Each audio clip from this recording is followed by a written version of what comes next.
And now this general says that it really doesn't matter. I wonder what he would say to the families of those Marines and soldiers, those brave Americans who were killed and wounded in the battle for Ramadi. And when a major city is taken over by the enemy and it doesn't seem to matter, and what's this business about it's not part of the caliphate? Who declares what the caliphate is? ISIS does. Yeah, I didn't understand that part either. Welcome back, folks. Of course, we had Debbie Lee, whose son was the first SEAL killed in Ramadi back in 2006. I'm so thrilled always to have Ralph Peters on, not only because he's Fox News strategic analyst, former lieutenant colonel in the U.S. Army, but he's a great, great author, great novelist, and he has a brand new one out, so it's very exciting. We'll put it up on the screen for you. It's Valley of the Shadow. There it is. And Ralph, welcome, sir, and congratulations. Hey, Steve, thanks very, very much. I appreciate it. Give us a little synopsis on Valley of the Shadow. Valley of the Shadow is my third book about the late phases of the American Civil War.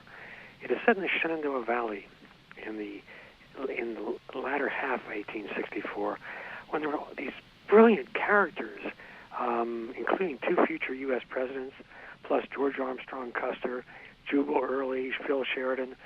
Battles that we've forgotten, such as the incredibly dramatic fighting at Cedar Creek. And my goal is to help Americans relearn the history, or to learn the history they were never taught in schools. So these books, I always warn people in my Civil War novels, Cain at Gettysburg, Hell at Richmond, now Valley of the Shadow, coming in May 5th, but available for pre-order on Amazon and BNN.com. I warn people that if they want a candy-colored, rosy, romantic picture of the past, a phony picture, do not buy my books. If you want a realistic, accurate, factually correct, authentic version of America's Civil War, complete with the real language troops used, then these books are for you. Well, that's how you write your novels, and that's how you present yourself whenever we analyze any of the things going on right now.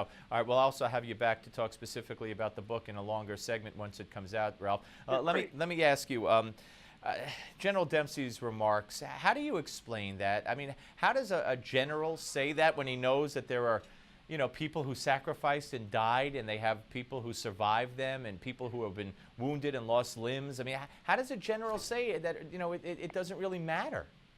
It was shocking to me. I was just stunned when Dempsey said that. He knows it isn't true. Ramadi is a major city, the capital of Iraq's largest province, Anbar province, the Sunni Arab heartland in Iraq. America's troops really did fight hard for that city. You had great commanders like then Colonel, now General H.R. McMaster's, trying to crack that nut, and they finally did. We finally won. Obama gave it away.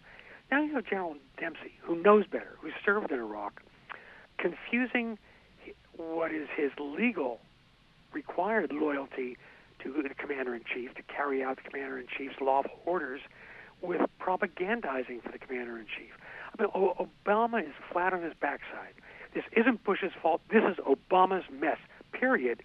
And the chairman of the Joint Chiefs of Staff, whether it's General Dempsey or anyone else in the future, is not there to flack for the commander-in-chief. He is there to win America's wars. And this was a disgraceful performance by, frankly, a sadly weak chairman of the Joint Chiefs. All right, very well put. Let's move on to the... am I supposed to take seriously that U.S. warships are headed to Yemen and will intercept any Iranian ships that might come their way? I mean, is that to be taken seriously? Well, I will tell you, we all have our doubts. I just had a message from a friend of mine who's still actively involved in these operations, and his position was, we're doing this, we better mean it. Because if we send that carrier and the support vessel and other supporting actors into what could be harm's way, and then we just let the Iranians pass by because they ignored our warnings, we have lost the last credibility we've got in the Middle East. I mean, it would be better not to send our ships if the president doesn't mean it.